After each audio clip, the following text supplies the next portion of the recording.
नमस्कार, आप देख रहे हैं लाइव 24 न्यूज़ बिहार। आज जमीयतुल उलमा हिंद और सारे जो मुस्लिम समाज के लीडर्स हैं और बाकी ख़ास तौर पर जो है आज वक्फ बोर्ड पर बैठक हो रही है, जिसमें मुख्य भूमिका जो है AIMIM अमौर से विधायक अख्तरुल ईमान साहब इस बैठक में मौजूद हैं। और वक्फ बोर्ड विधायक का जो बिल आई है, इसको लेकर के मुस्लिम समाज के लोग लगातार विरोध कर रहे हैं। आखिर क्या वजह है और इससे पहले ये आवाज़ क्यों नहीं उठी जब वक्फ बोर्ड की ज़मीनें अवैध ढंग से हज़ारों एकड़ ज़मीन पूरे बिहार में कब्ज़ा किया गया, बल्कि पूरे बिहार तो नहीं कहें पूरे देश भर में, दिल्ली में जो बड़ी बड़ी एयरपोर्ट्स वगैरह हैं वो वक्फ बोर्ड की ज़मीनों पर है। आखिर ये चीज़ पहले क्यों नहीं उठी? और हैदराबाद से सांसद असदुद्दीन ओवैसी ने एक बार इस मामले को उठाया भी था। उस टाइम अगर शायद कोई बड़ा स्टैंड लिया जाता तो वक्फ बोर्ड अमेंडमेंट बिल आने की ज़रूरत ही नहीं पड़ती और ना इस तरह से लोगों को आज सड़कों पर उतरना पड़ता, या फिर ये कहें कि मुस्लिम समाज का एक बड़ा तबका जो बोल रहे हैं। ये बहुत सारी चीज़ें हैं इसके पीछे। आखिर पहले क्यों नहीं बोले और अब क्यों बोलना चाह रहे हैं, वजह क्या रही है? चलिए हम इसी चीज़ को लेकर के बिहार प्रदेश के कोषाध्यक्ष हमारे साथ हैं। सर से पहले हम इंट्रोडक्शन कराते हैं। सर, शुभ नाम जानना चाहेंगे और बाकी। मोहम्मद इसाक आलम जी, बिहार प्रदेश कोषाध्यक्ष जी। सर, आखिर वक्फ बोर्ड की जो अमेंडमेंट बिल आई है उसके बाद अब आप लोग बोल रहे हैं, आखिर ये चीज़ पहले होनी चाहिए थी, बहुत पहले। हैदराबाद के सांसद असदुद्दीन ओवैसी आपकी पार्टी के सांसद हैं और उन्होंने इस बात को पिछले चुनाव में 2014 के बाद जब चुनाव हुई थी तो पार्लियामेंट में उन्होंने एक बात कही थी कि वक्फ बोर्ड की ज़मीनों को जो अवैध ढंग से कब्जा की जा रही है ये ठीक नहीं हो रहा है। हालांकि उन्होंने मांग भी की थी सरकार से कि इस पर जो है देखा जाए, अगर जो जहाँ अवैध ढंग से हो रहा है उस पर जो प्रतिबंधित लगाया जाए और उस तरह का, मगर वो नहीं होकर के पूरा अपोजिट होता है और पूरा मुस्लिम समाज को हर तरफ से डिमोलाइज किया जा रहा है। चाहे वो NRC के मामले में हो, NPR के मामले में हो, CAA आया हो, कई तरह से अब वक्फ बोर्ड पे हमला है। आपको क्या लग रहा है इसमें? देखिए, सबसे बड़ी बात यह है कि वक्फ बोर्ड संशोधन एक्ट 2024 ये अभी फिलहाल आई है जी। और आने के बाद ये तो हम लोग 15 महीना दिन पहले ही ना ये आई है जी। तो जानकारी होने के बाद से सभी मुस्लिम समाज के लोग और सभी पॉलिटिकल पार्टियां भी जो भाजपा छोड़ करके सब लोग विरोध कर रही हैं। वक्फ एक हमारी प्रॉपर्टी है जो हमारे पूर्वजों ने हमारे धर्म के सामाजिक बहबूद और भलाई के लिए ये वक्फ किया था, अपनी प्रॉपर्टी को, अपनी ज़मीन को, अपनी जायदाद को, ताकि मुस्लिम समाज का भलाई हो सके, मुस्लिम समाज के गरीब गुरबा लोगों को, या मुस्लिम समाज में जैसे मस्जिदों में, मदरसों में अच्छी तालीम के लिए, इसके लिए हम लोगों ने वक्फ किया था, ताकि हमारी ज़मीन का बेजा इस्तेमाल नहीं हो जाए, हमारी ज़मीन का गलत इस्तेमाल नहीं हो जाए, हमारे बच्चे उसको बेच करके कहीं कोई गलत तरीके से इस्तेमाल नहीं कर दे। इसके लिए हम लोगों ने वक्फ बोर्ड को अपनी ज़मीनें, अपनी प्रॉपर्टी, अपनी संपत्ति दी थी। लेकिन भारतीय जनता पार्टी की कुदृष्टि, भयानक दृष्टि आज वक्फ बोर्ड की ज़मीन पे लग गई है। चूँकि वक्फ बोर्ड की प्रॉपर्टी इतनी बड़ी प्रॉपर्टी है पूरे हिंदुस्तान में कि आप जितना जो बजट आप लाते हैं वो अकेला बजट वक्फ बोर्ड ला सकती है। ये वक्फ बोर्ड के पास इतनी प्रॉपर्टी है और ये भारतीय जनता पार्टी की एक तो कुदृष्टि उन लोगों पे वक्फ बोर्ड पे पड़ गई है और ये चाहते हैं कि वक्फ बोर्ड को किसी तरह से कब्जा कर लिया जाए और आने वाले समय में वक्फ बोर्ड के नाजायज़ तरीके से यहाँ की संपत्ति और यहाँ के जो ज़मीनें हैं उसको गलत तरीके से उसको इस्तेमाल करें। चूँकि ये मुसलमानों की प्रॉपर्टी है और इसको किसी भी तरह का अमेंडमेंट या किसी भी तरह का संशोधन ये सिर्फ हमारे लोगों को ही बनाने का अधिकार है। ये पार्लियामेंट या संसद इसको नहीं बना सकती है। अगर इस तरह से अगर बना करके अगर कर रहे हैं तो ये कहीं ना कहीं बिल्कुल ही ये हिंदुस्तान के निज़ाम और न्याय के खिलाफ है और ये भारतीय जनता पार्टी की बिल्कुल, चूँकि भारतीय जनता पार्टी हमेशा से मुसलमानों पर प्रहार करती है। अब देखते होंगे CAA, 3 तलाक का मुद्दा, हिजाब का मुद्दा, हर मुद्दे पे कहीं ना कहीं हमें डिमोलाइज करने की कोशिश की जाती है। भारतीय जनता पार्टी के पास चूंकि अब मुद्दा नहीं रहा तो एक मुद्दा वक्फ संशोधन एक्ट के नाम पे अपने आप को पूरे हिंदुस्तान में मुसलमानों का विरोध करने के लिए ये एक अपना चेहरा लाई है। लेकिन हम लोग इसका फुल्ली विरोध करेंगे। हम लोग केंद्र से लेकर के नीचे लेवल तक जहाँ भी जरूरत पड़ेगी इसके लिए विरोध के लिए हम लोग खड़े हैं।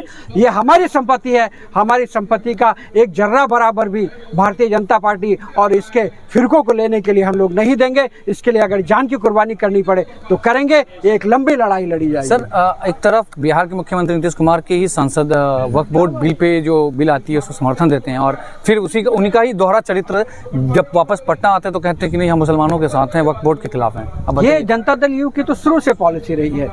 नीतीश कुमार जी पलटू राम है, ये आप सब जानते हैं, कब पलट के कहाँ चले जाएंगे। नीतीश कुमार के साथ रहना गोया बीजेपी के साथ रहना बात बराबर है। नीतीश कुमार की भाषा 100% बीजेपी के फेवर में ही हमेशा होती आई है, चाहे किसी भी मुद्दे पे हो।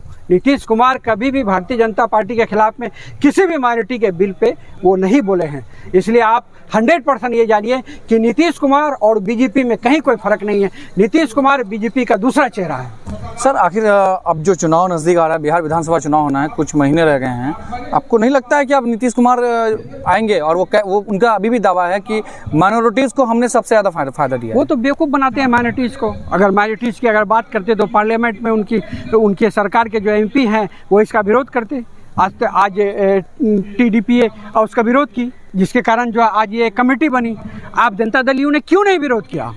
आज जनता दल यू क्यों नहीं आज इस वक्त बोर्ड के बिल के विरोध में आज क्यों नहीं खड़ा है? ना उसके किसी नेता का कोई बयान आ रहा है। यहाँ तक कि मुस्लिम जो नेता है वो लोग वक्फ की प्रॉपर्टी पे काबिज होकर के पूरे बिहार में बैठे हुए हैं, उन लोगों तक का बयान नहीं आ रहा है। कितने अफसोस की बात है ये। सर आरजेडी भी तो कह रही है कि वक्फ बोर्ड के हम खिलाफ हैं और आरजेडी फिर दूसरी तरफ से कुछ ना कुछ और गुण। देखिए आरजेडी की ये शुरू से डोयल नीति रही है। आप जानते होंगे आरजेडी से कि वो मुस्लिम तुष्टिकरण की राजनीति करती है।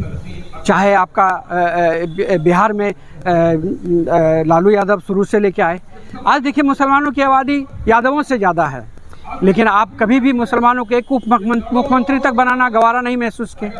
आप जो है मुसलमानों को कोई सम्मान नहीं दिए, लेकिन हमारा वोट 20% और आप 14%, लेकिन आप मुख्यमंत्री बनते रहे, हम आपको समर्थन करते रहे।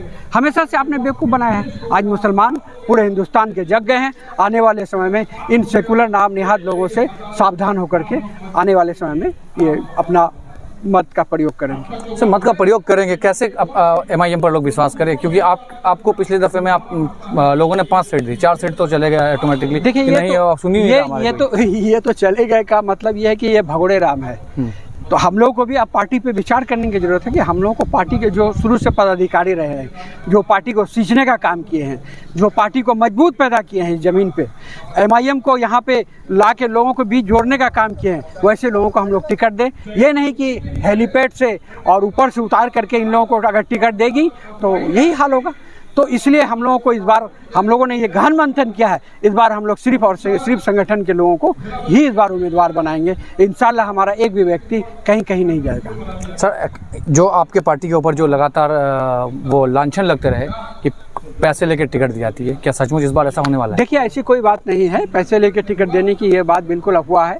अगर ये है तो कोई एक मुंह है बोल जाते हैं, लेकिन आप एक भी प्रूफ करके दिखाइए कि आप किसने और कितने पैसे दिए। सर ये मेरा नहीं, जो आपके मौजूदा अभी विधायक है कोचा का, उनका आरोप है। और बहादुर कितने पैसे दिए? उन्होंने कहा कि जो 1-1 करोड़ रुपए लिया गया। 1-1 करोड़ रुपए दिए तो वो दिखाइए कि वो कहाँ से पैसे दिए। उनके पास आपका पैसे देने का कुछ अगर होगा ना कि आपने पैसे दिए या इनकम टैक्स में आपने शो किया हो या आपने कहीं पे कोई ऐसा तरीके से दिया हो, बोल देने से नहीं ना होता है। मैं भी आपको बोल दूं कि मैंने 10 करोड़ रुपए आपको दिया था न्यूज़ में, मेरे खिलाफ में न्यूज़ नहीं चलाने के लिए, तो ऐसा थोड़ी नहीं हो जाता है। आपको प्रूफ देना पड़ेगा कि आपने 1 करोड़ रुपया दिया था तो आप कैसे दिया था। 1 करोड़ रुपया तो आजकल 1 लाख रुपया निकालते हैं तो सारा इनकम टैक्स का नोटिस आ जाता है आप पे। तो 1 करोड़ रुपया आपने किसी पार्टी को दिया तो आपने कहाँ दिखाया, इनकम टैक्स के किस खाने में आपने दिखाया, इसके लिए वो जवाब दे, उनसे मैं जवाब मांगता हूँ। सर आगे जो चुनावी रणनीति है आप लोगों का किस प्रकार से है? देखिए चुनावी रणनीति ये है कि हम लोग तो हमेशा से पिछड़े और दलितों की बात करते हैं। मुसलमान समाज पूरे हिंदुस्तान में पिछड़ा हुआ है। हम अपनी एक मजबूत संगठन तैयार करना चाहते हैं ताकि आने वाले समय में, चूँकि मैं किसी पार्टी का विरोधी नहीं हूँ, हम सिर्फ भारतीय जनता पार्टी के विरोधी हैं और हमारा एक ही मकसद है कि हम मुसलमानों को एक अच्छा नेतृत्व दें, चाहे जिस खेमे में जहाँ भी रहे। एमआईएम एक ताकत के रूप में उभरी है। आने वाले समय में इंशाअल्लाह पूरे हिंदुस्तान में एक मजबूत ताकत के रूप में उभरेगी और मुसलमानों की रहनुमाई मजबूती से करेगी। सर हाल ही में प्रॉफिट मोहम्मद के विरोध में एक ऐसा बयान आता है, उसके बाद कोई शख्स नहीं है, असदुद्दीन ओवैसी साहब ही अकेले बोलने वाले होते हैं।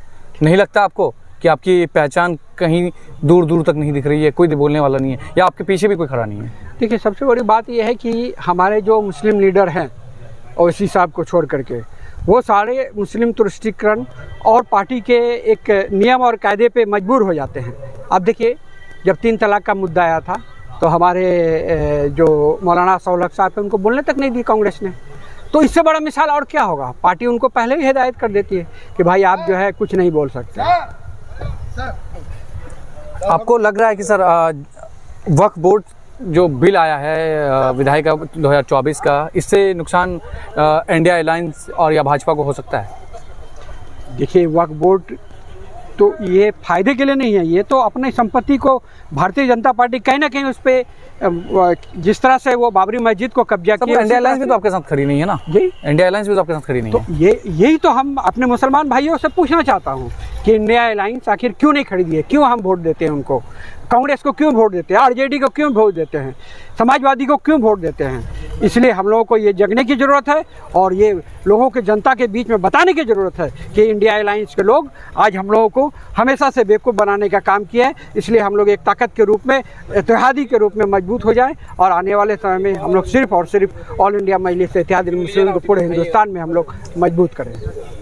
सर, जो अभी वक्फ बोर्ड के संशोधन बिल को लेकर के बैठक चल रही है, ये कहाँ तक क्या करने वाले हैं आप लोग, और क्या लग रहा है ये बिल वापस हो सकता है? देखिए, ये पार्टी की मीटिंग नहीं है, ये हमारे सभी उलमा इकराम की मीटिंग है और हम लोगों ने सिर्फ ये कोशिश की है कि सारे उलमा इकराम, चाहे अहले हदीस से हो, चाहे अहले जमात से हो, चाहे देवबंदी हो, चाहे बरेली हो, जिस समाज से भी हो, सब लोगों को, मुसलमानों को एकजुट के एक प्लेटफार्म में ला करके हम लोग इसका किस तरीके से हम लोग इसका मुखालिफत करें, इसके लिए रणनीति तैयार करने के लिए हम लोगों ने उन लोगों को अध्यक्षता दी है, उन लोगों को मौका दिया है। हम तो पीछे हैं, हम उनके साथ हैं।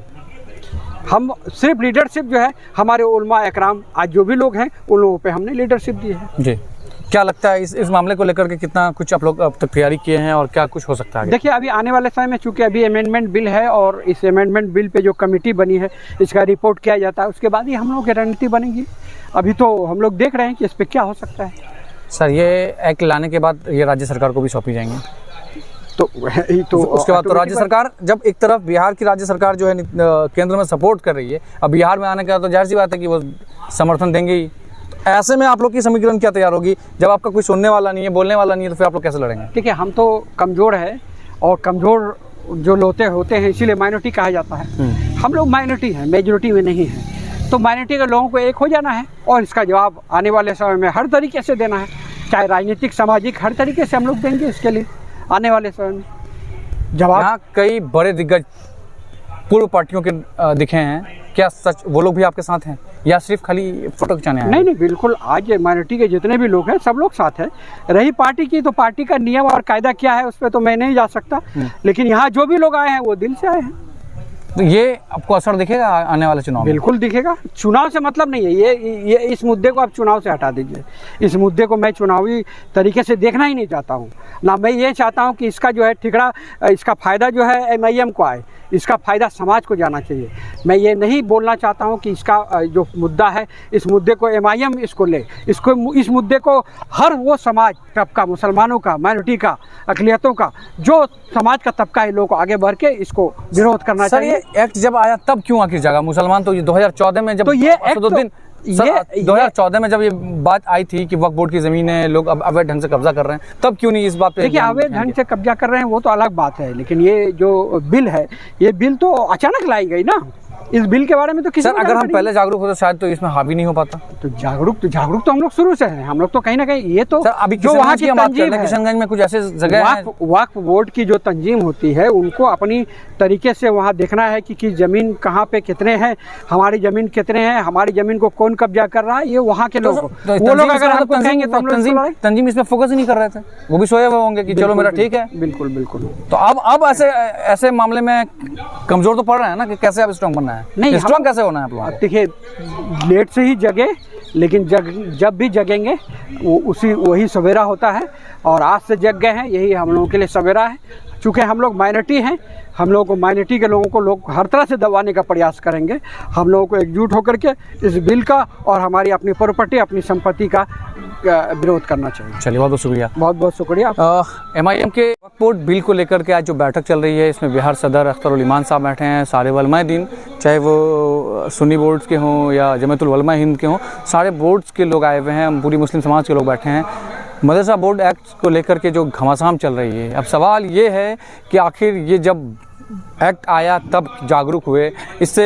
हालांकि ये मामला 2014 सरकार बदलने के बाद असदुद्दीन ओवैसी ने एक बार 2015 के नवंबर या दिसंबर के महीने में सेशन जब चल रहा था, तब उन्होंने मुद्दा उठाया था कि वक्फ बोर्ड के अवैध ज़मीनों को अवैध ढंग से कब्जा की जा रही है। हालांकि दिल्ली में एक एयरपोर्ट बन रहा था, तब की बात थी। फिर उसके बाद जो ये बात जब आई तो उसके बाद फिर सब के सब ठंडे बिस्तर में चले गए। अब जब एक्ट आ गया है तो अब इस मुद्दे को लेकर लगातार सवाल और निशान खड़ा होता है कि आखिर अब क्यों लोग जागे और जागने की वजह क्या है। इसाक आलम ने जो बताया आप समझ ही गए होंगे कि क्या है पूरा मामला। हमारे वीडियोस को यूट्यूब के माध्यम से देख रहे हैं तो चैनल को सब्सक्राइब कर लीजिए, फेसबुक पेज पे देख रहे हैं तो लाइक करिए। धन्यवाद।